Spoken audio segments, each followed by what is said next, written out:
Hello and welcome back to another episode of the Vital MX post-race show. Round 11 of 2025 Monster Energy AMA Supercross has been and gone, and it was arguably the best Supercross in some time. So very exciting to break it all down.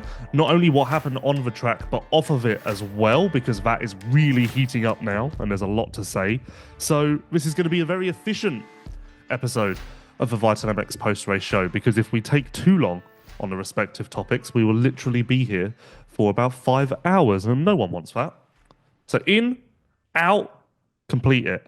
I'm your host, Lewis Phillips, and of course, I would like to thank all of our loyal sponsors who do so much for us and help us continue to bring you all of our post-race coverage for post-race show and whatnot. So thank you to Yamaha Motor USA, Yoshimura Decal Works, Motorex, and Fox Racing for all of their support of everything that goes on at Vital MX. As per usual, I am joined by Michael Lindsay. Hello, how are you? Hel- Hello, hello, hello. Yeah, we're hanging in there. How are you after being stranded in airports all day yesterday? It's par for the course, I guess. That's what you'd say. Comes with the territory. But it was worth it because I was high on life after this race and the interviews and the gossip and the storylines, and there's a lot. There is really a lot. Like, I genuinely feel like I would put this down as the most exciting event of the year, which may be recency bias because by now Anaheim, San Diego, etc., long time ago. But honestly, to me, that race was more exciting than the San Diego Jet versus Eli duel.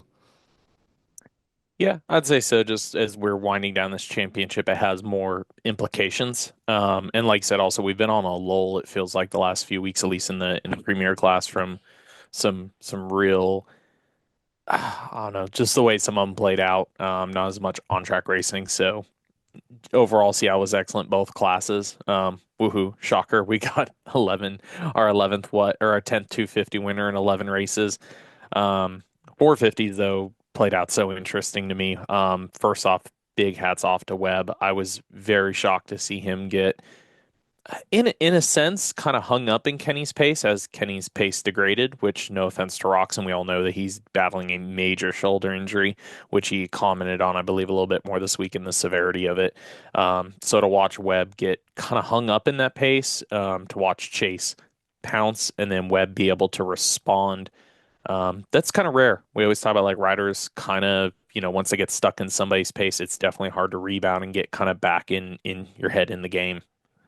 Let's start with this because I think this is quite pressing. I've spoken to a lot of people since the weekend. Naturally, a lot of people want to talk about this great race. I've had a fair amount of people say there is no way Chase should have lost that. He was the best rider. He rode amazing. The fact that he lost that is another blemish on his scorecard. I leave Seattle, and my overwhelming feeling is more so, well done, everyone. Webb, Chase, J. Coop, Roczen, you are all amazing, and you're all stars in my eyes, and I don't Is really this the care. is this back to the Everything is Amazing No, podcast? like genuinely though, like they all shine to me, and Yeah. none of them really screwed up. Okay, J. Coop eventually crashed, and Roczen couldn't hold on as expected. So those two maybe less so, but you get my vibe of I don't necessarily feel like anyone screwed this up. It was more just Yeah. the best, not even the best man won, but they were all the best men, if you want to say that. I don't know. I will say like from a like anybody wants to paint, I guess, a negativity on Chase's situation. Yes, Webb beating him with the situation. Like I said, my hats off to how Webb rode overall and handled the race. Um, I still think there's a positive takeaway from Chase's situation. The final rhythm lane, like, I don't know, just we talk a lot about Chase and sometimes rough decisions. I could have very easily seen that final lap playing out differently. I still think, good on Chase, still gathered it up, didn't do anything to damage his championship hopes. He's still in this. We've got, what, 6 races to go. It's still tight. It's just interesting. Like, I think a few races before where the picture was more painted that Chase is the outright fastest. It'll be interesting to watch Webb defend this thing, but we have a lot more of a sparring match between these two, which I'm enjoying. Hopefully, we get more of Seattle, basically. The fact that these two can go toe to toe more across the final six races, at least from a fan standpoint. This is playing out a little bit better than I expected maybe 3, 4 races ago. Yeah, crazy as well that Seattle has become such a Webb versus Chase battleground. As we mentioned last week, there was a heat race from 2023. Hmm. Then there was the main event, which was remarkably similar to this one last year. Yeah, And now we've had another great installment in yeah, 2025. Very weird how that would work out. And yeah, quietly, Seattle's Lumen Field is starting to become an Arlington type venue for Webb, where it yeah, seems like he just makes it happen there. I don't know. I don't know what you'd point that to. I yeah, do think the way the track breaks down certainly yeah. lends itself to Webb's skill set. I will say on the podium, you see it in the riders' overall attitude. There's a difference between riders being physically fatigued and mentally fatigued. And the way that track broke down, you could just kind of tell from everybody's vibe on the podium a little bit of that mental fatigue. Again, Seattle kind of reminds me a little bit about how like Indy, quite a few years just to get so rutted, so broken down, how it's not always down to just outright pure pace. It is putting as lame, as dumb as it sounds, as basic as it sounds, it's putting the sections together. Even when you watch some of the best riders in the world, watching Coop and Chase go at it, just like the moves are based off just errors. Both of them trying to at least put together a lap. And again, these are the best guys in the world, and I think it really showed. Not as much in the 450 class, but in the 250 class, what they lapped to sixth place. They lapped quite a bit of the field twice, and some guys 3 times. So again, the track, Seattle is, yes, year after year starting to produce better and better um, races. And as much as we make fun of going to Seattle, oh, you're going to somewhere where it rains goddamn near a third, a half of the year, and it's an open stadium. I'd say I'm all for it at this point. We actually end up with decent, not full mud races, just very, very technical races here. I would be curious if I could enter an alternative universe. I would be curious had Webb gotten by Roczen sooner, which, as you mentioned, he was very frustrated quite clearly. And Roczen, it was Detroit this year where Roczen and Webb went at it, and Webb commented to me after the race that he was surprised or impressed that Roczen seemed to have a lot more fight than in previous years, and I feel like that Yeah, was again on show in Seattle. But had Webb managed to get by Roczen sooner, I would be curious to see if Chase could have tracked him down. I would think so, purely because of that long rhythm section and Chase tripling onto the tabletop whenever there wasn't a back marker in his way. I feel like that would have made the difference. But Roczen certainly helped Chase come from the lower half of the top 10 because he kind of, not to use a negative phrase from the past, bunched the field up a little bit. But still, I think Chase could have made it to Webb because the yeah, speed difference was quite clear. yeah. I'd be curious with the free air, but either way, I mean, still though, talking about Kenny, hats off to him as well. Like, it just comes down to, man, he's so explosive at the beginning of the race. It was so fun to watch the first 2 laps play out as he set up Webb and made the move. But then I did laugh at there is kind of the funny part because of their, tenuous past relationship with each other. Um, Watching Kenny be so defensive against Webb. Yes, a lot more fight than we've seen from him in years past and extremely enjoyable. You do have to wonder at a certain point if Webb's like, is this just me? He does this too? Because I was laughing at when, the way it bunched up, you could kind of see it coming. It's like, okay, Chase is going to get both of them because something's going to happen where the two of them are so caught up in each other. Chase is going to swing something and make it happen, which is basically what happened. Chase was able to click both them off immediately. And then still for the next 2 or 3 sections, Webb was still like Roczen was putting up such a fight to hold Webb back. Not again, you could very easily, some people could take it as, oh, is there something going on here? It is kind of funny just how Doug and Roczen was on that. But again, huge hats off to him. I keep saying hats off. But Roczen, again with the injury he's dealing with, I was impressed. He actually hung in kind of as long as he did. Once he got Webb, it very much felt like okay, there's a time clock here.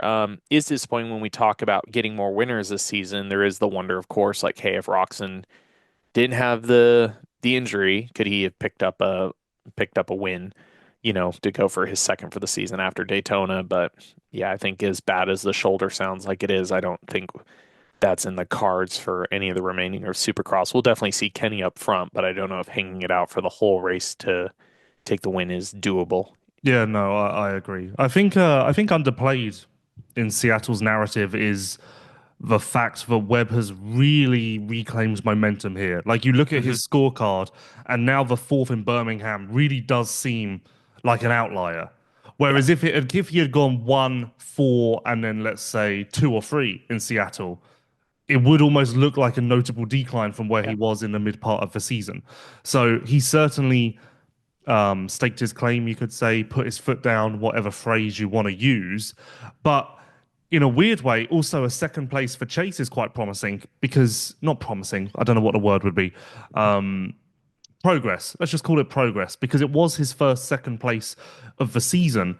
And in a weird way, I think that underlines the fact that he's been missing those solid seconds. He's yeah, either won or been third, which means he's either yeah. been winning or Losing 5 having an points. issue, Yeah, coming back from an yeah, issue, or as has been well documented. For him to have a solid second with no real negative yeah, notes, unless you want to lean on the yeah. side of he should have Well, won and this was a failure from that side. yeah, Um, I think that's also good for him. And I was surprised after the race how positive he was. Not positive, but he wasn't. He was he was by no means in his own head, emotional, like freaking out. He was in just a regular good mood as if he had won or it was just a great day. yeah.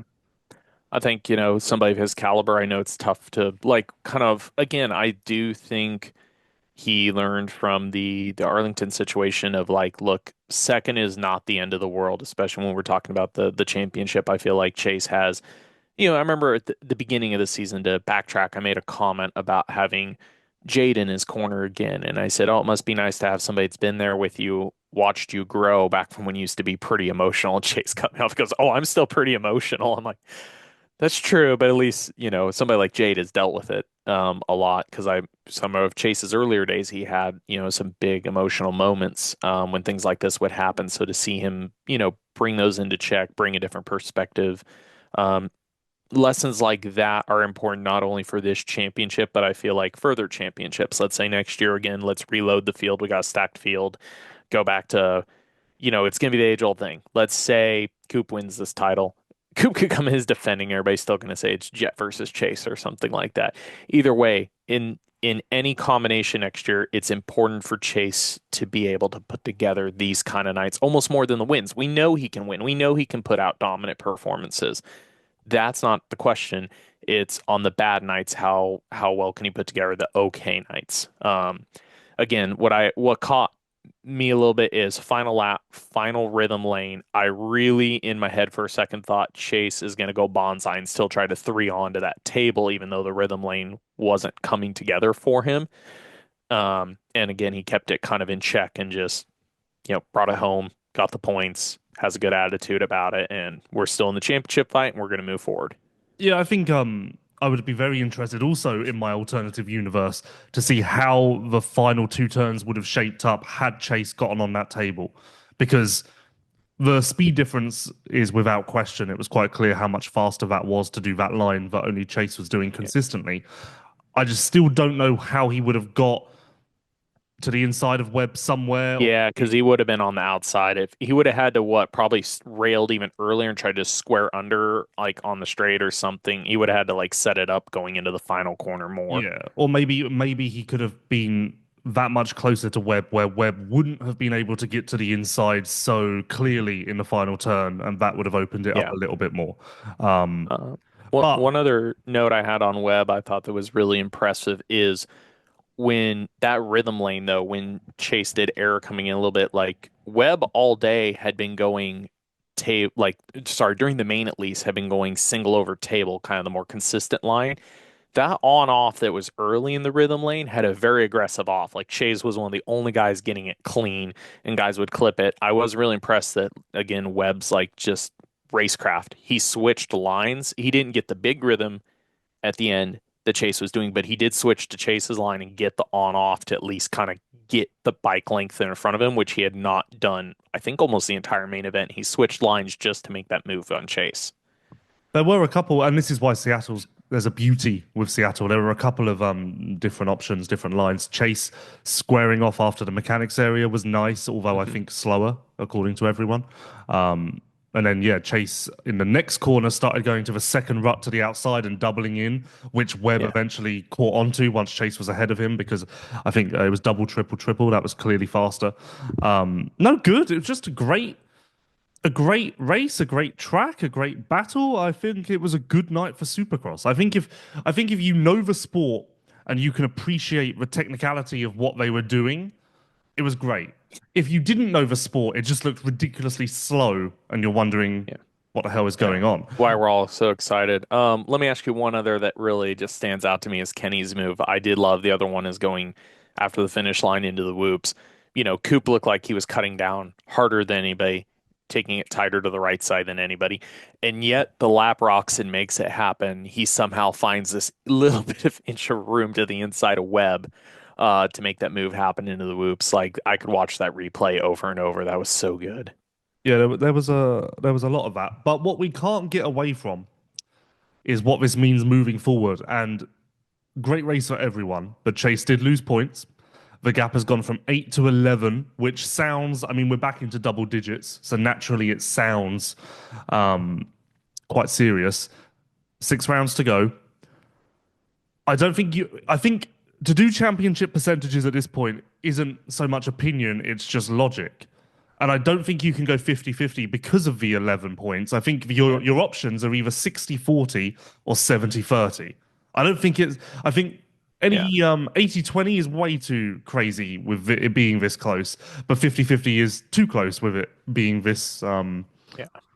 this much of a gap. So Well, where are you at? I lean a little more towards the 70-30 just because Webb is responding so strongly. Okay, we have 6 races. Let's just say the easy, let's go with the real simple math of if Chase were to win races and Coop were to get second, he has to win 4 of the 6 races to regain the points lead. Yes, as we've seen, Webb with the fourth, like Webb can finish off the podium. I just think it's less likely. This was Chase's first second of the season, which is positive, but it also makes the response, statistically speaking, is okay, if Webb wins another race or two in this final run of 6, there's a higher chance than not that Chase would not finish second. And so it makes up for, and it's more likely like Webb would finish a second if Chase wins. So it's totally possible that Chase can win enough of these final 6 to reel it in. It's the nights he doesn't win or the nights he wins what Coop does that I think plays more of a part into this. Yeah, and I think Foxborough is a must win because 14 with 5 to go sounds Yeah. really You have to a you lot. have to respond. You have to respond basically We if you're spoke about how great Roczen, J Coop, etc. were, but lost a little bit in all of this is the fact that Aaron Plessinger is having quite a nice run. I think it's now 4 weeks in a row. hmm I was talking to someone about this at the end of the night. I would argue that he's maybe even better than he was at the start of last year. I really feel like this has come around and a win is possible, more is possible, and the negative memories from the start of the season have been banished, which is great timing as well with contract negotiations, of course. Yeah. And we talked about that a little bit. Prior ones, let's talk about that. The situation is definitely interesting on the Red Bull KTM side because you have Tom, who looks in position to defend his 250 title, which would bounce him out of the class. If he doesn't somehow win the title, he could stay down one more year. But as he's been teasing him, even riding the 450 and outdoors, like that's where he's leaning. Then you have Aaron, whose contract's up, and then Chase, who is coming to the end of his current contract, has an option in place, could just renegotiate a new deal or look elsewhere, whatever. I kind of asked somebody I've asked a couple of people around, like, oh, what do you think the likelihood is of them running three 450s potentially? And it seemed to lean more towards somebody'd have to switch programs if they kept them all inside the Austrian tent, because I know as in the last week they've also talked about a replacement 250 rider for Tom, which would put him with Juju, another 250 rider that they would potentially bring in, and they really can't structure wise, they can't run three 450s, it sounds like. Yeah. Well, do you want to get into that now, or do you want to finish Yeah, 450s? Okay. nah. Let's get sidetracked. That's the best part. I I feel like you're on something today. It's a lot coming from you. It's a lot. It's a Well, Monday morning, man. I'm always fired up on a Monday morning. so the rumors, of course, were running rampant in Seattle and the wider community that Chase had already signed with Kawasaki. I checked this with three people. One, who I really feel like I can trust. Two, who I believe. And I wholeheartedly believe there is no deal done. Of course, Kawasaki is one of the teams that Chase is talking to. It's natural and no what would you say? No drama. The Chase is negotiating with multiple teams. That's just the way this goes. Even if you have your heart set on, say, staying at KTM, you negotiate with others just to give yourself a an offer to play against and whatnot. Does that mean Chase won't end up at Kawasaki? Of course not. Again, there are multiple options available, but as of right now, there is no deal signed. I wholeheartedly believe that, and those rumors can be put away. I also checked with two rider agents. I know one of them, of course, deals with chases, and the same response I got was, yes, there's an offer. Yes, they're pushing to get an answer, but there is not a deal done. Because one of those guys did call me after last week and goes, man, can you believe everybody in the pits thinks, a lot of people in the pits thinks this is a done deal, and it's not. And I wish we were just kind of laughing about it on the phone, but Um, yeah, I don't. It's definitely on the table. Which one part of that that's really interesting to me is Cowie just made that very long term commitment with Jorge Prado, a 3 year plus 1 year option. Um, if they are going for Chase, or if they are going for Chase, but if they were to somehow do it, just I guess just in general, the fact that they're trying. I'm very interested in what Kawasaki is doing in the moment in the investment on their part, because that kind of puts them back in that situation, almost like the RV Reed era. Yes, Jorge's not there in Supercross, but Jorge being a multi-time MXGP champion and what he expects of himself, at least in pro motocross, like you're kind of trying to stack it with two number one guys that believe they're number one guys, rightfully so. Um, that's a tough one. That's gonna be a tough one if you are like, let's say Chase's situation. Cowie's known for being a little more strict, a little more do things our way. You got to imagine if they're talking to Chase, they're definitely willing to bend a little bit more. And it would be interesting because I would almost joke, because the way their team is structured, they have crew chiefs for each rider, suspension guys. Like it would almost, I wonder if it would turn into almost like two teams inside of a team kind of thing. If that were to happen, like I'm guessing, Chase would stay Florida based, maybe Jorge would stay California based. It would be extremely interesting to watch happen. But same as you, I would think if Chase's current deal was a 2 year plus an option, it puts him in a stronger position, mostly to negotiate with KTM to not just take the option, to take another new deal, basically, whatever he feels like his value is at this time, whatever terms he wants. It puts him in a place to not just take the option, basically. Yeah, I would imagine a Kawasaki offer is monster led as or monster pushed as well. Yeah. Because Monster need to look long term and Tomac's on his way out. Webb is not on his way out, but further along than most. Anderson's obviously on his way out, of Kawasaki as well, it seems. So I'd imagine a Monster are quite keen as well to make Yeah. that happen. Well, that was one of the agents I spoke to had spoken to somebody at Monster that was pretty excited about the opportunity. They were one of the ones definitely pushing to make this happen if they could. And I definitely feel like, you know, Chase has been a Red Bull athlete the last 2 years, but I don't feel like Red Bull, I don't want to say it doesn't value him. They don't market him really the same. They don't do projects with him where Monster did a bit. I think they would like to have Chase back. Well, don't speak so don't fuck wow. Don't speak so soon because there may be a British journalist who has pitched a energy drink project that everyone thought was amazing. So maybe there's a little more marketing coming up shortly. But I I don't know this, but I would presume that Yamaha is also still in play somewhat, although I doubt that would happen very much because Yamaha have kind of got their backs up against the wall just purely because of their roster at the moment. Webb has re-signed and will be there until 2028, I think now, Yeah. 2027 for sure. I always forget with deals if they end at the start of the year or the end of the whatever, you know. Well, 20 said so. I think he had an option, but they renegotiated. So I think he took kind of the same terms. I think he's on another 2-year deal plus an option. So he's probably guaranteed 26, 27, and then has an option for 28 would be. Yeah, well, he's That's definitely probably what it there. was. Like that's done. Yeah. That's not even a question. Yep. And then the Deegan move is obviously not going to happen for Supercross next year, but he will be going 450 in the not too distant future. So Yamaha need to plan for that if they want him, which they obviously do. Yeah. And then all of Yamaha's plans were built around Tomac being gone by now, and Tomac is very much shopping around and very much making it clear to people that he wants to race next year. And I heard someone say not only that, he's asking for a 2-year deal. Yeah. So Tomac's not leaving, to quote No. Wolf of Wall Street. He's which is like I'm not leaving yet. I said this to someone at the weekend.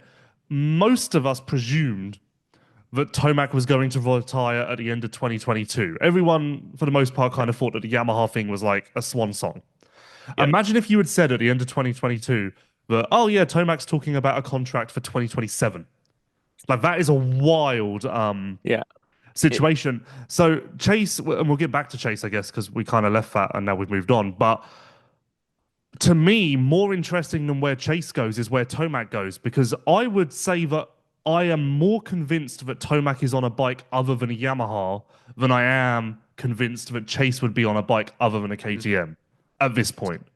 so this fits back into one. I can't remember. I think we had this conversation right after A1 this year. I know I had this conversation with somebody. I joked about, the potential. We talk a lot about the Roczen situation with Ducati, but also joking about a potential Eli situation. That one's tough because I don't think the bike, as of right now, is supposed to be Supercross ready next year. But as a long-term one I thought was interesting is Eli has, from his early years, if a lot of people remember, as an amateur, he always wore Troy Lee gear. He has a good relationship. Him and it, mostly through his dad, they have a tight relationship with Troy. Um, Troy admitted, he would. I talked to Troy at A1 and talked to him about the whole like, hey, it's going to be the Troy Lee Designs team, but let's say like a Roczen or an Eli, what would you do if that became available? With the gear situation. And he admitted that he knew he would have to bend on something like that. But he also joked, he goes, there's certain brands I could probably do something with. Like I have enough relationship, we could potentially come up with something cool. And one of them that crossed my mind is in a perfect world is an Eli because of that relationship. Like, okay, Alpine Stars always does custom stuff. Alpine Stars does a lot of stuff with Troy as well. Could they do something together? Um, but to your original point, it is kind of funny, this is starting to come up more now, but all the way back at A1 this year, press day when I talked to Eli, I was joking because so many people went up to him back to back and was the whole like, hey, final year. And I waited last to go to him and I was like, is it getting annoying yet? So it was a lot more fun when it had a mystery on it when you kept saying maybe, maybe not. And he kind of laughed. And short version, what we got around to is I said, let's be honest, it's final year. Like, I'll see if you're winning, I'll see you at A1 next year. And he laughed and he's like, yeah. I'm like, and probably the year after. And he was still like nodding. Like, even then, he was like, yeah, probably. And then I said, why? Like, what you said going back to 22, I was like, man, when you first got to Yamaha, it felt like every year was like maybe, maybe, maybe. And he did say it's getting harder and harder to walk away every year. Well, you ride like he did pre-injury, and there's no way you walk away from that. I Yeah. was quite adamant from that from the second he got hurt. How do you turn your back on performing that well? I I still feel it's definitely up in the air, but I still am not convinced the Ducati will race Supercross next year. The more I hear, the more it sounds like they would like to Yeah. push for that, but I still remain Well, quite concerned that that as would be of possible.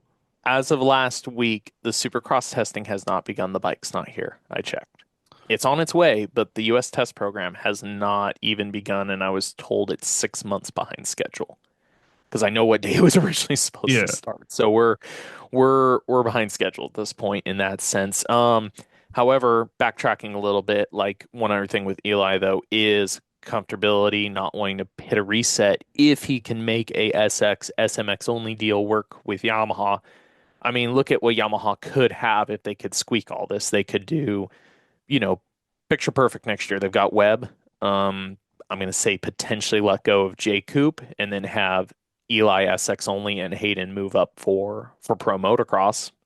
And then you still have one I hate to say this, I forget, but I was thinking about this the other day is Craig's deal's technically a 2-year deal, correct? Yeah, but he's technically a He's technically a paid for. 250 rider, so I Yeah, don't he's know how that technically paid works. for by the 250 team, but still, it's mostly when I get into his materials because he did end up with transmissions, all these parts. Like, then, even though it would technically be on paper, you'd be like, oh, well, Eli's SX only and Deegan's outdoors. That's basically three guys, but there's that overlap in testing. There's an overlap in components that would be out and being used. So, I mean, it would be I think, personal opinion, I do not think there's a world, unless somewhere somebody has a bag of money I'm unaware of, where you have Webb, Webb and J Coop full year and Craig, and then you have Eli SX only and Deegan outdoors on a 450. I don't think there's a world where that exists.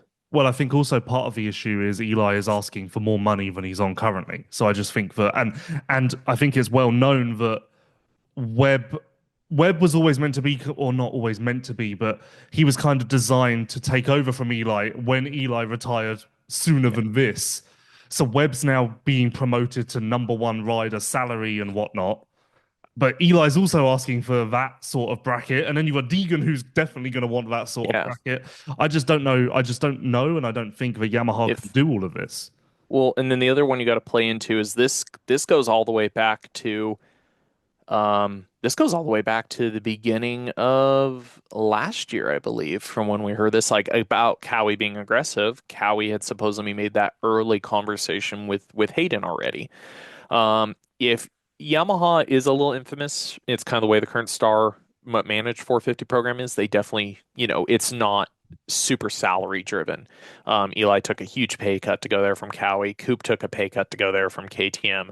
Kind of roughly knowing what they're willing to pay. Like, yeah, if they somehow stacked it and still, let's say the perfect world, yeah, they had like Webb, Hayden, and Eli.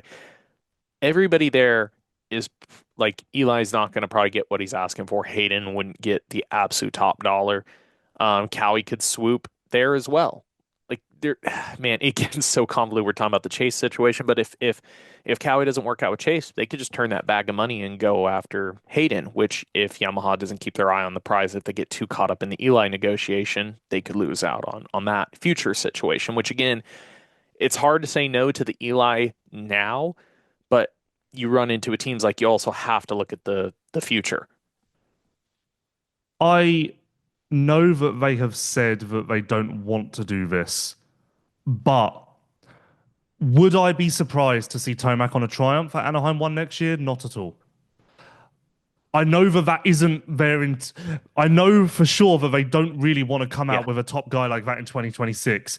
But could I see this situation developing where it's so available that Well, the it's hard almost part like, for fuck, let's just do it. Let's just go for it, you yeah. know? Well, the hard part for them is okay, you've got Jeremy over there that knows how to deal with him and his dad, how to basically work with them, what they want, what they need. Not saying in a sense Eli's a hard person to deal with.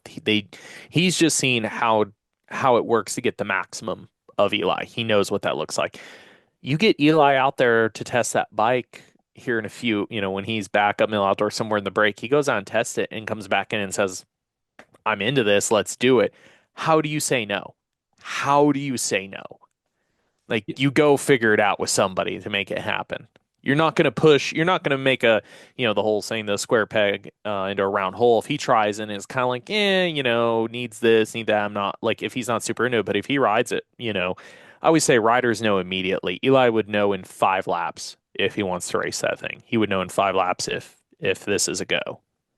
And if he comes back in after 5 laps and says, like, we need to talk, Yeah, Gotta like figure it out. I certainly, I feel like Triumph have ruled it out more than I would, which is obviously Yeah. hilarious to say. Well, and I understand internally they're probably very much like we're not doing this. We're not even going to try for it. But if it falls, in, they're not going to actively go, "Hey, come like Yeah, we could put this together. We could offer you this." But again, if he pushes me, it's dumb to say no to have him try the bike because at least the feedback would be helpful too. Like, hey, if he wants to come try it and he can give us a few laps on it and tell us what he thinks, that's positive. And but then the problem is, like I said, if he comes back and says, I want to do this, I don't think it's going to work where I'm at. That's when everybody's heads start to spin. You gotta make it happen. yeah, it's definitely interesting, and this has definitely been kicked into overdrive. But like I say, more interesting to me about where Chase goes is where Eli goes, because I feel like Eli really could be on the move, whereas Chase, I honestly Yeah, feel like it's 50-50. Um, and honestly, as in my opinion at least, I would want Chase to stay at KTM versus go to Kawasaki. yeah. I don't feel that move doesn't, or that potential move doesn't fill me with, I don't know, eyebrow raised kind of thing. Whereas KTM, Well, I feel like it's heading in a direction.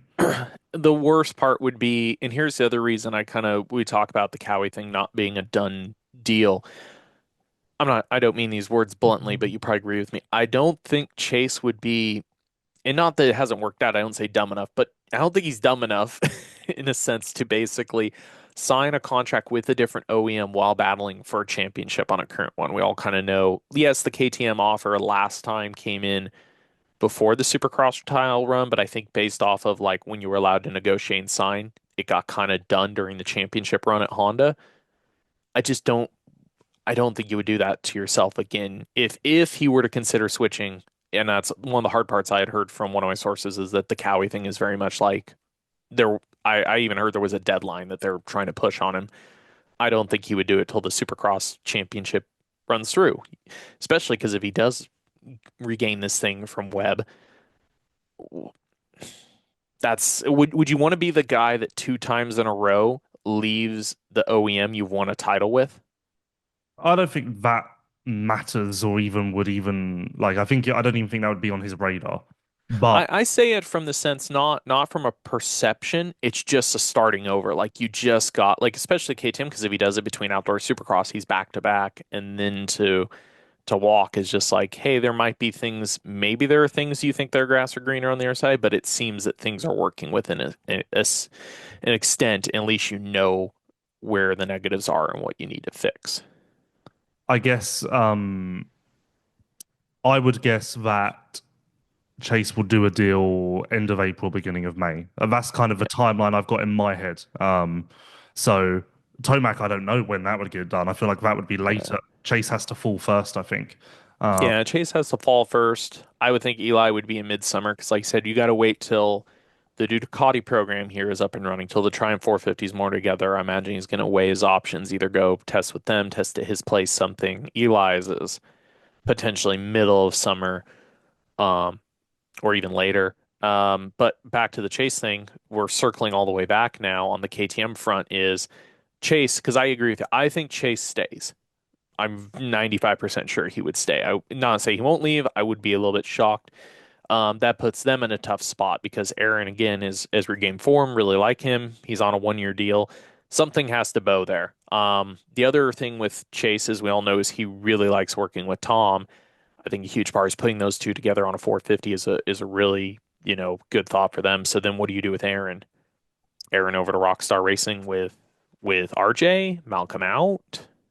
I so I interviewed Ian Harrison on Saturday night, and he confirmed, which actually I'm not sure I knew.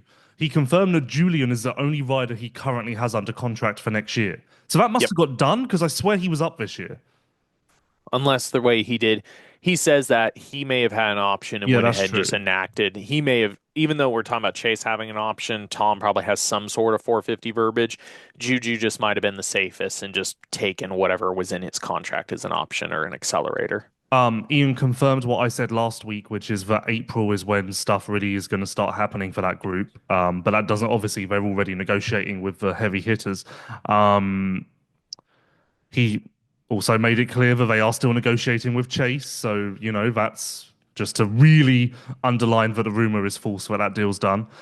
And I said to him, First of all, why is Tom posting so much 450 content at the moment? Is he racing a 450 outdoors or what's the deal? Because there's a lot of Tom 450 content. Oh yeah, I don't know what's going on. And he said no, they just sent him a 450 because it looks like that's where he's going to have to go just to see if he likes it and kind of yeah, get his head around it.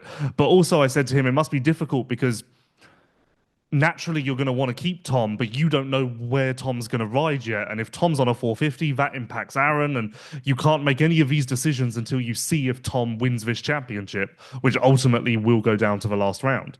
And he said that that is making it quite murky waters with trying to plan a future when you have no idea what class a rider is actually yeah. going to have to ride. You, Um, you know who I ultimately feel bad for all this is Aaron, though, because okay, let's say Tom doesn't pull this off and he can defend one more time and that him and the team decide that's the best move. Aaron gets another 1 year contract.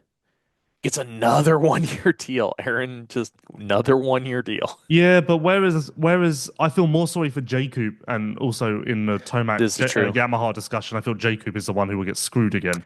I feel more Yeah, sorry for Jacob because his career is on the up, and therefore I feel yeah, like he deserves investment from a manufacturer. yeah, Whereas AP is maybe at a point in his yeah, career where 1 year deals with a factory are almost more the norm. Whereas I don't feel like it's the norm for yeah, Jacob at this early stage yeah. when I'm manufacturers should be gonna. saying to Jacob, we bet on you for 2028 because we can see what's coming. Yeah. Yeah, me and you have been saying this since last year with the J Coop thing. Like somebody needs to take investment on, and like I said a couple weeks ago, like okay, the Cowie Chase thing doesn't play out. Hey, go invest on J Coop. Do it, Kawasaki. Go get J Coop on a 2 year deal.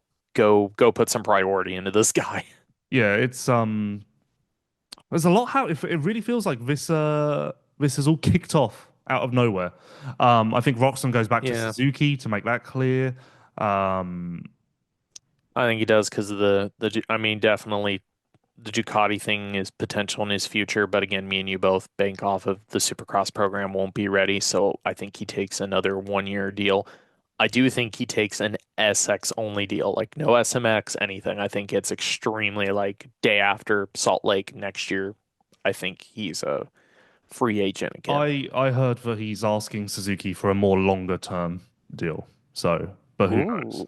Ooh. Um Yeah, let's get this train back on the tracks, shall we? Because there's actually a lot to get to in 250s as well this week. It's a real what a week! What a week! Well, first of all, let me tell you that the recent Tom Vial discussion was brought to you, or was in fact the Tom Vial Apology Sympathy Corner, which is brought to you by Motorex. Motorex, known for high quality engine oils, also has an entire line of clean care and lube products to keep your bike running strong and looking great. Maintenance made easy with race proven Motorex clean care and lube products. There we go. He wasn't even racing, and we got the Tom Vial Apology Sympathy Corner in place. But yeah, what kickstarted that was great night for Aaron, and I really think he deserves all the credit in the world for the turnaround and also the consistency in which he is showing this form because it's great, and you can't just point to Daytona, rutty Seattle, like Birmingham was hardpack, like like it. He's really found this podium level on all surfaces, and for that, I don't think he's getting enough credit. Ferrandis had his first top five of the season, which is great for him. I would imagine he's going to go back to Phoenix, right? Or is he gonna like? We're not at a point with Ferrandis where he Yeah, I could think that's retire. I think it's either he stays racing with them or doesn't. I don't see another path currently. There's nothing that springs to mind. Um, Actually, we do need to talk about Jacob in more detail. Phenomenal heat race, incredible. Yes. Really a coming out party for him. Really showed what he can actually do. He was in a very awkward position, and he admitted it in the main event, where he didn't really know like, do I pass Coop? Do I not pass Coop? Truth be told, Coop was holding Jacob up. At one point, Jacob was better than Chase, Coop, and Kenny, without doubt in my mind. He was really that good. So a bummer the way it ended. I think he was maybe overthinking the situation a little bit after the heat race, starting to believe that this could be the night, and then the maybe the emotions kind of take over a little bit. But result aside, this is the best night of his 450 career, and this is a massive step forward for the future. So it's all positive for Jacob in my mind. And he even did a finger gun to Webb over the finish, Pew which pew. is a sign of bold confidence from Jacob that I feel like we've never seen before. So that even that told His me a lot. I did love seeing the confidence. Like it kind of part of it sucked because the heat race. I mean, the aggression was there, the intensity. But the one thing is, it's against Webb, who he rides every day with at the farm when they train. So I could see that confidence bleeding through. Now, what I'd love to see is, we still saw glimpses of it, but what we saw in the heat race against Webb, take it against everybody. Doesn't matter who it is, Jet, Eli, Chase. Let's bring that out against everyone. Uh, It's getting there, but you could still see an increase of it in the heat with somebody he's like comfortable with in a sense. Barsha had a gnarly crash, lucky to be okay, but he is having just mountains of bad luck at the moment, it seems. So I think he's starting to get a little bit frustrated. Season best for Benny Bloss in ninth. It's a good job to him and Beta. That's Beta's second top 10 of the year, I want to say. And then much better rides for Colt Nichols and Kyle Chisholm as well. So equally, they deserve props. Christian Craig said he was embarrassed after the race and basically can't believe how bad this is going, considering how much better he is midweek in at the goat farm. But I did say to him, maybe this makes you realize that you should have come back sooner and just started this process quicker because it was always going to be this difficult. And he didn't entirely agree. Weirdly, his rebuttal to that was, well, Indy looks really hard. And I was like, okay, that's weird. Didn't see that coming as a reply, but okay. And yeah, let's move on to 250s. But before we do, Decal Works present all of our post-race content on Vital MX, including this week's Chase Sexton interview, which is on YouTube. And for the first time ever, is a roving reporter style thing where we walk from the race truck to the rental car, go in the elevator. It's a real interactive experience, almost like being on a ride in Disneyland. And there's even cooperation from the crowd as I tell Chase that he was doing something really good, and his dad pipes in and tells us that, in fact, that was really bad. And then we as always, the Chase Sexton interviews presented by Decal Works are rather unique and different and quite enjoyable. But also presented by Decal Works is our Julian Beaumer interview, which we will get into here because that is the story. Although, do you want to start with Cole Davies just to give him his dues? Let's give Cole Davies his dues. We've been waiting for it. Yeah, not surprising at all. This isn't a, oh my God, can you believe this Kiwi kid did this in his seventh start? This is just, yep, we expected this. Really surprising it didn't happen sooner, if anything.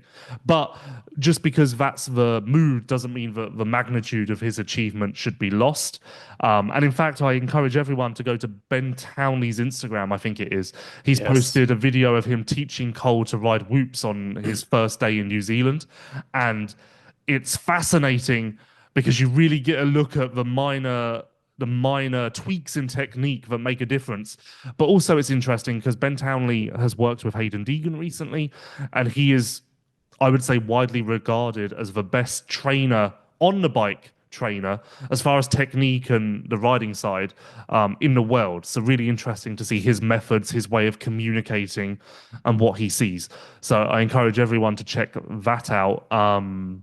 And yeah, well done to Cole. I honestly think this could turn out to be the first of many in 2025. But the question is he a threat for the championship? He's 20 points down with, uh, I believe, three West rounds to go, two showdowns, one regular.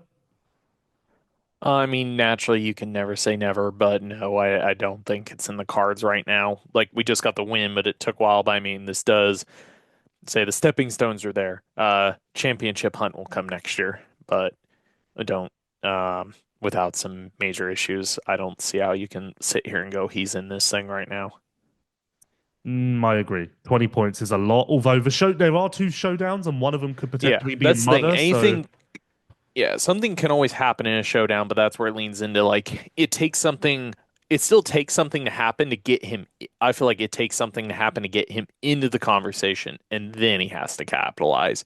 There's some guys when you get to the showdowns, it's like, oh, this could propel them into the championship lead. All it would do is drag him closer, and then he would still, I think, have to, capitalize. Yeah, agreed. So, well, before we do this, actually, congrats to Yamaha. What a night! Both main event wins, both fastest qualifiers, both whole shots, I believe. Incredible night for Yamaha Motor USA. It's my freedom, it's my fix, it's the endless pursuit of trying to find that flow. And incredible as well because Lost, I think, and I do want to correct the record with this a little bit. When Cole Davies was racing for Gas Gas in Supercross Futures, that was not his debut in American Supercross. That he was not found by Gas Gas and brought over. He was initially a Yamaha New Zealand talent and was brought to Futures on a YZ250F by Josh Coppins and Ben Townley. So those are the riders, the people who discovered him, and Yamaha was the manufacturer that discovered him as well. So I feel like that's been lost a little bit. I hear a lot of props to the Austrian amateur program, but in fact, it went deeper than that. You may remember Cole Davies as an extremely small Yes, he was rider. very small 2 years ago at Arlington. And I mean, he definitely showed himself even at Arlington a couple years ago because I remember two other teams that are smaller than that, but I was like, before a factory team got him, I remember talking to two people at Arlington that you're being like, you have to meet this Cole Davies kid. Because Townley was really cool. He stopped me because he wanted me to interview him, which, as we know, Cole's not the most talkative person. He's gone better. And I asked him a couple questions, got a couple 2-word answers, and I turned around and looked at Ben afterwards, and he's like, I'm just trying. He was pretty much like, I'm just trying to get the kid to talk. Yeah, but he is getting better, and he did He tell is. me at the weekend that he did a lot of bike setup work in the breaks that we've had recently for the West Riders because as he's getting faster, his bike isn't working for him at all. And then actually, he said that despite the work in the weekends off in Seattle, he was changing his bike massively after each session, and then I believe after the heat race, he finally reverted to what he had in qualifying two or something. So. Yeah, not the smoothest day, it sounds like, for Davies. But hey, he got there in the end. And as I said, this should be the first of many. So, Hayden Deegan and Julian Beaumer were both fined $1,000 each from the AMA. Beaumer for grabbing Deegan's helmet, Deegan for slapping Beaumer. That was, of course, in the post race scuffle. As I said on our YouTube channel, a very good interview with Beaumer where he handles it really well. And I have to say, as far as a way to handle the situation public facing in an interview, I feel like Beaumer kind of did 10 out of 10 in that respect. Laughed it off, had some jabs, didn't hide away from it. Like I really felt like Beaumer, I want to say, kind of handled it like a man in a way. Tried to talk to Deegan, but he had a flight to catch. So there is that. What's your initial thoughts? Because there's a lot. As you can imagine, there are a lot of people who are very aggressively on Deegan's side. Those being the hardcore Deegan fans. Yeah. So, what's your initial reaction to all of this? It's all kind of over the top. I don't know. I like on one hand, I get Hayden's thing being like, "Oh, you called me out." On the other hand, it's like it's public record. On the other hand, you have Juju, who I've heard multiple times comment. He goes, "I don't get it." Like, I've heard him in private just be like, "I've been friends with this kid. I don't understand how it's gone here. I don't get it." I don't know. It's all. I hate to say it. It's all kid shit. It's all 250 shit. Who cares? It's just gonna go by the wayside. My biggest takeaway is I just can't believe, and at the risk of being torn down by the Hayden fans here, for Hayden to go at Juju so aggressively, saying you posted my address, that's my family. Juju didn't break this news. Yeah. Juju was probably like the 100th person to post it and probably the like 27th biggest account to post it. And not only that, Juju's story, I have a screenshot of it, so I went back and checked. It's so small you can't even read the address. So Yeah. like that, I don't understand the basis of this because if Deegan has beef with Juju over that, which he really did seem to care quite passionately about the fact that that's his family and that's my address. Then he's got beef with maybe Everybody. everyone. Like, like I can't understand why that was zeroed in on Juju so much. That's my Yeah. biggest confusion here. Yeah. I want to. That's how I say it's just like stupid. At this point, it's just clapping back for no reason. It's just like they're just playing ping pong at this point. It's just going back and forth. There's no rhyme or reason for anything that's happening anymore. It does. We say it's everybody posts. It's public record. It doesn't matter at this point. You also got arrested. That's part of life, Yeah, friend. Like, yeah, and oh, then well, thinking about it, you're leaning into getting arrested with the gear and everything, which I have no problem with. But then you're yeah. outraged that your address is on Yeah, the it's a police mixed report. signal because I said it last week when it happened at the race. I'm like, I hope they just lean into it. We all know it happened. Post the vlog that says I got arrested in all capitals. We've sold the merch. You've sold the merch. You've made money off this situation. You sold the money against the posts that have your info on it. You've shown up in gear, but you're going to complain that people post it. Pick one lane or the other, my friend. Pick one lane or the other. I want to go back, and I meant to do this before the podcast. I don't know who started the post-race discussion. I want to see who. I think it was, so of course they cut on TV where it already kind of like started and Juju had the helmet. The one I saw is Juju stops and congratulates Garrett and Hayden comes up and starts saying stuff to him. Again, you don't hear every word that's said from the visual interpretation I've seen as Hayden is the one that starts it, says something, then definitely Juju grabs his helmet, pulls him close enough to say something to him, whatever he claps back with, and then they kind of start back, forth, and then Hayden slaps his helmet, and then it gets in the whole, that's my family, that's my address, that's the louder part you can hear. Yeah, kind of weird, kind of surprising. I'm mainly just surprised by the outrage at "That's my family," but like, Yeah. Juju Actually, didn't break this news. Like, I don't my, my, understand. my other favorite part though is when it starts, the clip starts with Juju is just congratulating, like I said, Garrett kind of, and when Hayden start talking, you can't even hear because you have Garrett in the corner throwing his hands up, going "woo" like really loudly. And Garrett, I'm like, Garrett, you're missing what's happening next to you. Shit has started. I in that Juju interview from after the race, he did say, well, I clarified. I said that all year long, you two have kind of said that, oh, this is all fun. This is all in fun. And he said that this is no longer in fun. So it's good to have that clarified. But also the most entertaining part is that Juju said that Deegan's been texting him for the last 2 weeks with like, good morning, legend.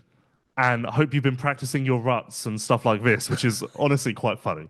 Well, like I said, Ridiculous, but funny. Like I do get a kick out of that. That's quite well, funny.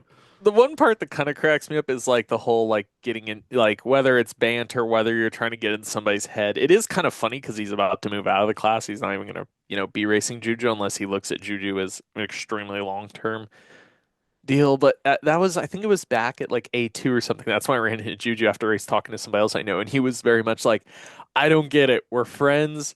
He texts me, but then the next minute he's talking shit on me in the podium. He's like, I'm so good. He was just very much like, I don't understand what's going on anymore. Well, it sounds like the confusion has gone, and we're quite adamant now that this is no longer friendly jabs. But yeah, he said that Juju wouldn't reply, so Deegan would delete the texts after like a couple of hours. But Juju has screenshots and the whole thing, which is weird. Like to me, it's weird that Deegan would be that focused on the text that he's going back and deleting them after the fact. Like that means you're really hyper focused on these texts and whether he's replied and do I delete them and yeah, whole thing. It's just a lot. I honestly, it's a lot. Well, like I guess what cracks me up the most is it would be one thing if this was the peak of the sport. This is a 250 regional championship. One guy's about to exit it. One has just kind of gone started, and here we are. Yeah. I don't foresee this happening between Hayden and Chase in the future, or Hayden and Jet in the future, or things like that. It's honestly quite funny to think of like how Chase or Jet would handle that. They would just kind of be like, "What the fuck are you talking about?" That's the thing. They would Fling wouldn't like feed into it. They would just be standing there like, okay. But we are adamant that Deegan wins this championship, 14 points. I mean, Juju's clearly Oh yeah. getting better again.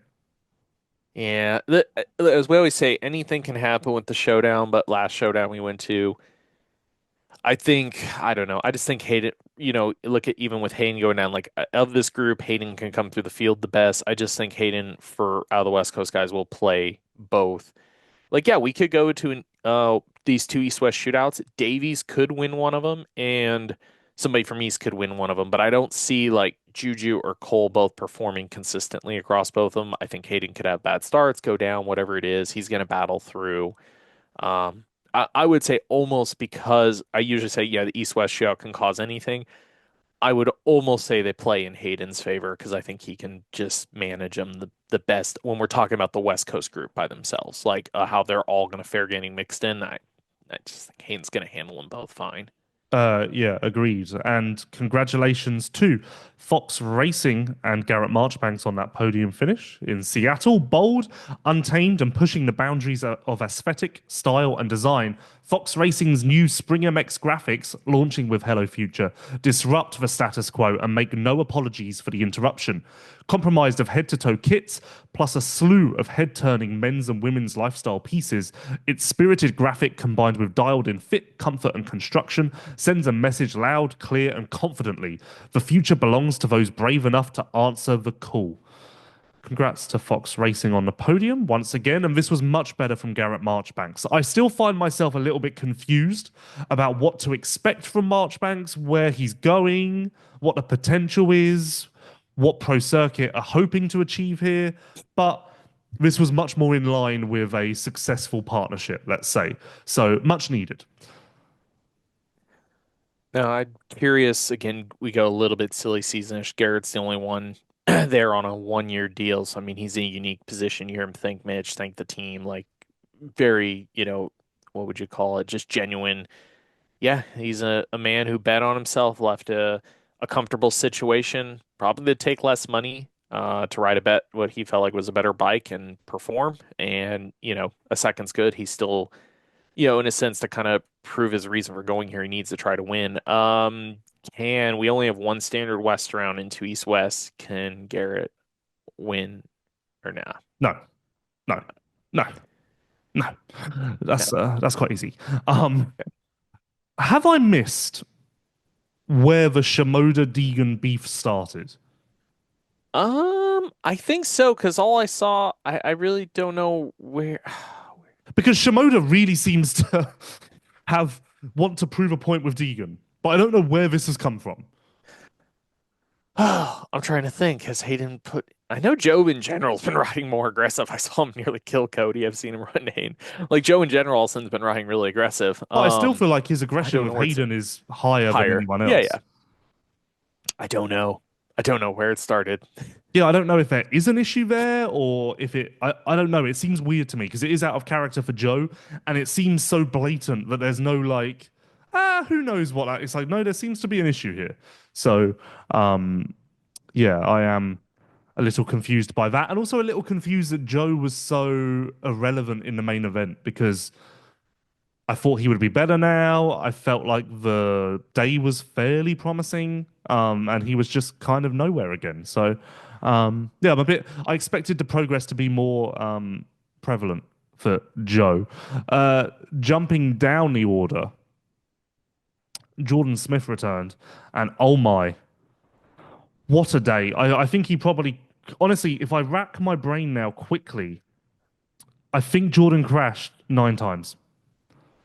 If I do some quick math. So, not the best day. He had the airbag on for the first time to protect his ribs, and thank God he did, it's fair to say. And he got a 12th, which is actually a minor miracle considering all that happened. I have no idea how he pulled that off. So, I guess. Especially after Moseman's bike tried to rip his freaking head off. Well, yeah, and that was direct to his ribs, wasn't it? So, yeah. Just, I don't really understand. But also, then I remembered that Seattle last year was Jordan's worst race and the one that kind of ruled him out of title contention and similar. So I don't think there's a pattern there. I think this was just maybe being rusty, first race back and all of that. But eventful day. I can't quite explained just how eventful this was. Also hilarious that when the airbag would inflate and he lost his visor in multiple crashes, when he was riding with no visor and an inflated airbag, he really looks like a MotoGP rider. Like, it was crazy. It was bizarre. But and also, actually, back to silly season. I was trying to not do this. I did ask Jordan on press day about the rampant rumors that he is definitely going 450 with Triumph next year, and he said that nothing's done, nothing's signed. He almost made it sound like he wants to be in the 250 class. He said that they've discussed all options, including 250 Supercross and 450 Motocross, which, to be honest with you, when he said that, that only made me go, well, if you're discussing that, does that mean you're bringing in a Supercross only rider? Like, that lines up? Well, so to answer that, I asked same question earlier this week to somebody that's involved with the team, and I asked, like, hey, what about 250 indoor, 450 outdoor? And they're like, yes, Jordan wants to do that, but the team already straight up told him you pick one or the other. That was what I got told this week is, yes, Jordan has inquired on 250 indoor, 450 outdoors, like he shared with you, but I was told the team is actually very adamant. No, you're picking one or the other because, as we said, like, there is a potential for a second 450, but also talking to the team, there's, they just, even a conversation I had with Coker back at Daytona about testing one of their 250s this offseason for a feature. He's like, yeah, we'd like to have you guys try a 450. Like, they're still in a position where they're getting it ready. And he was kind of like, I don't know how to word this, kind of like, not the most certain they were going to run a lot of, like, kind of thing, like, hey, we're probably just going to run one. So if they're with Jordan, if Jordan wanted to do 250 indoor, 450 outdoors, it really puts them in a position where, yes, they need to go hire somebody, which I've been told is not, not off the table, but it is leaning a little, like, plan A, from what I've been told, is Jordan rides a 450 indoor outdoor, no second guy. Plan B is if the right thing came along, but it seems more like it's Jordan nothing. And then I also respond with, well, if Jordan moves up, do you hire another 250? And I was told no, 3 250s, and then Jordan and a potential another 450 if it were to happen. Isn't it also confusing?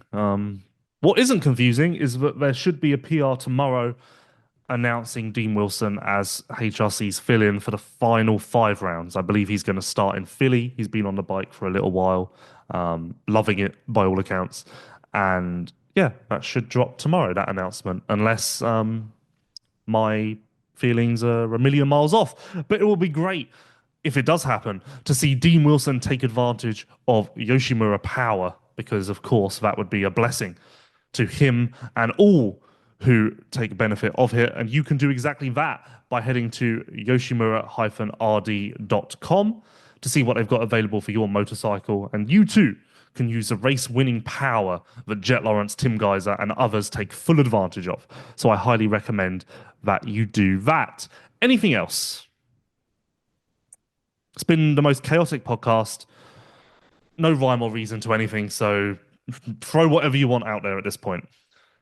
2 for 250s I'll throw out there. One, I'm wearing one of the hats, so I have to say it. Towers, going from basically barely making mains, being 20th and 22nd to 10th is a nice turnaround. But what do you mean you're wearing that? Your hat says Marson. Sorry, Maxon's the current company. It's a Phoenix hat. It was the one I was going to say, what does Towers have to do with Maxon? Phoenix. Oh, okay. You're right. That now makes more sense. But no, nice turnaround for Towers, because the beginning of the season has been pretty much putrid, to put it bluntly. For him, it's been terrible. And then they talked a little bit on the broadcast. Stav Orland, kid from Uganda. I thought he was super impressive in his LCQ, man. He was trying to go for the Leandro, and I'm like, dude, this kid probably didn't know what a set of Supercross whoops was a year and a half ago, so that one was decently impressive. I agree with both of those. Right, I believe that is it for another episode of the Vital MX post-race show. Of course, thank you once again to Yamaha Motor USA, Decal Works, Yoshimura, MotorX, and Fox Racing for all of their support of the Vital MX post-race show. There is no MXGP this week, so no MXGP podcast, but as I said, a great collection of interviews available on all podcast platforms now. Stuff we didn't even get into on this episode, like Kenny deep diving his shoulder injury. The Chase craziness, as I said, the Juju interview is certainly worth tuning into, as is Ian Harrison for that matter. A lot of the questions that you will want answered are answered in those interviews, so worth checking out, as well as everything else that's happening on Vital MX. We'll do our best to keep you informed and entertained, but for now, I've been your host, Lewis Phillips, and we will see you in 7 days' time to discuss round 12 of 2025 Monster Energy AMA Supercross in Foxborough's Gillette Stadium. We will see you then.